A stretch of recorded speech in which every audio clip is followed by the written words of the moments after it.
On our last post, we practiced using a calculator because we were going to be having to use some big numbers. So I gave you a few problems solving for the hypotenuse of a right triangle with some large numbers. Here are the answers. We've given information.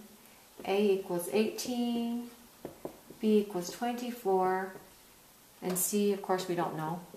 So we needed to solve it with these numbers. A squared plus B squared is C squared. 18 squared plus 24 squared equals C squared.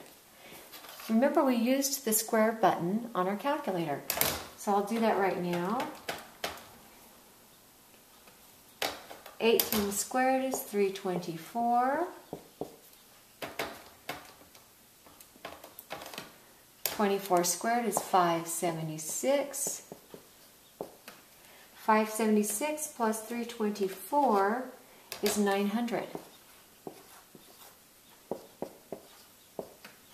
So, in order to get C, let's take the square root of both sides, and the square root of 900 would be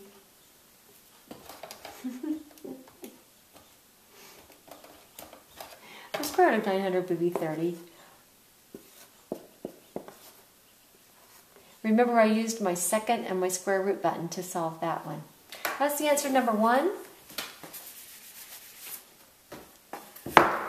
Number 2, you're given A equals 21 and B equals 20. They might be the other way around, but they're the same numbers, so it doesn't matter. We have to solve for C. 21 squared plus 20 squared equals C squared. If we plug that in our calculator, 21 squared is 441.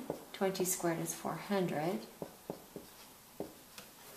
400 plus 441 would be 841. Let's find out what the square root of 841 is.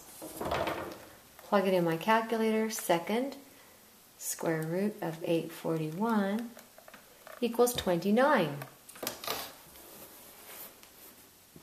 So when I take the square root of both sides, 29 is C. That's number 2.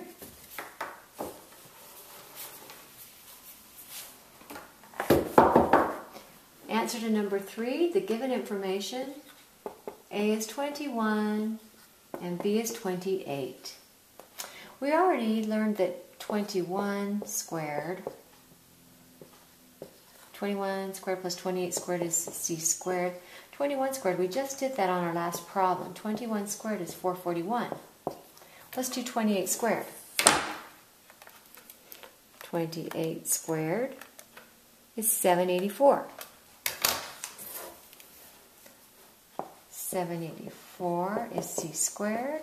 I'll add these two numbers, 784 plus 441. And I've got an answer, 1225 equals C squared. Let's take the square root of 1225 so that we can get the answer. Okay, second square root button, 1225, and the answer is 35. 35 equals C.